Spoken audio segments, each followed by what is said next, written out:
Hey, I'm Jordan Alexander, and I'm here with Xtra Magazine answering some hard or soft questions.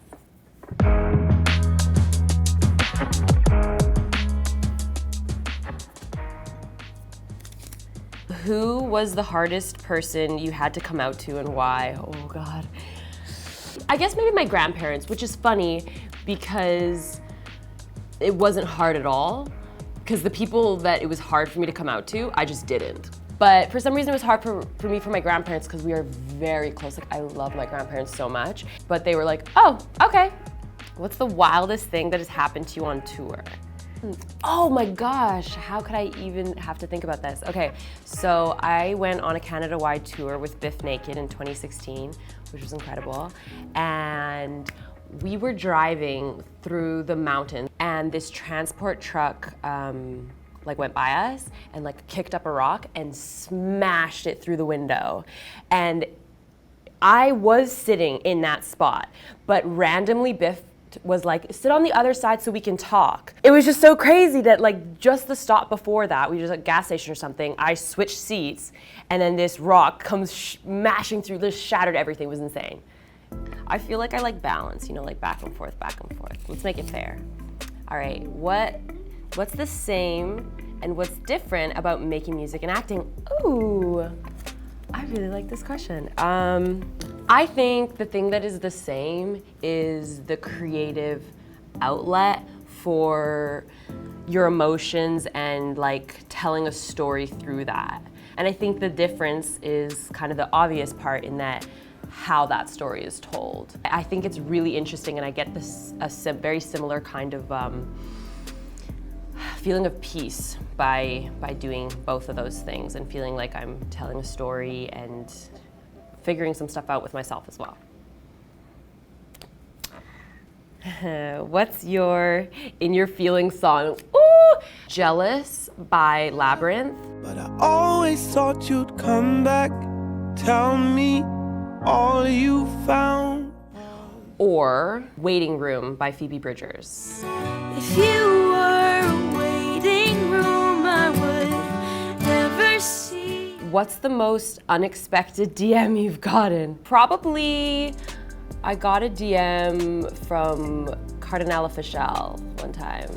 Yeah, and I was like, huh? You know who I am? What's happening? What do you have on repeat lately? Anything Phoebe Bridgers, but also Waiting Room on repeat. When was the first time you saw yourself reflected in media? I love this question. It was not until very recently. And I don't know if that's because of lack of representation or just because I just wasn't sure who I was. So I was kind of none of these people are me because I don't even know what's me.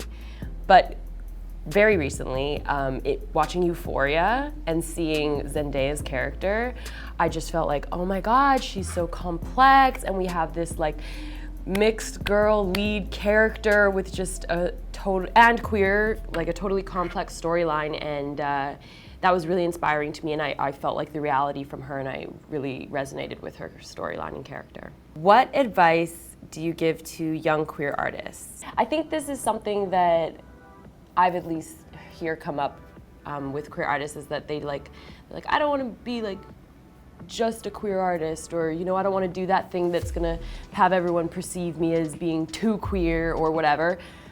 Don't worry about that. Make your music, make your art, stop worrying about what people think, and that's kind of true for anything, because I believe that it is the killer of creativity. All right, what was your first queer kiss like? It was so cute. Oh my God, it was so cute. We were just laying in her bed and I was like, oh, do you want to play Truth or Dare? This is wild. I wasn't 12, I was 19. I'm just wildly stunted. I was like, do you want to play Truth or Dare? And she was like, okay. And I was like, I dare you to kiss me.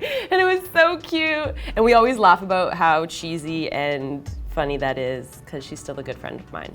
What's the first album you bought? Beyoncé? I don't know which album it is, but it's the one where she's like this. Who would you love to collaborate with? Phoebe Bridgers. But also, Kehlani. I actually opened for her when she was here for Pride. Kehlani, I'm just gonna say Kehlani, yeah. Who was your first queer crush? I think it was Beyoncé. I just didn't think that I knew it. I had this massive poster of her that was like right in front of my bed. And I was also like weirdly upset when I found out that she was married to Jay-Z. I was like, that's stupid. What are you working on now? So right now, I am working on a body of work. I don't know if it's gonna be an EP or an LP, but basically whatever happens, I'm just in a lot of writing sessions and yeah, just producing a lot of music. I'm also working on a series called Sacred Lies. It's the second season of an anthology series. It's called The Singing Bones, and you can find it on Facebook Watch. So we're all done.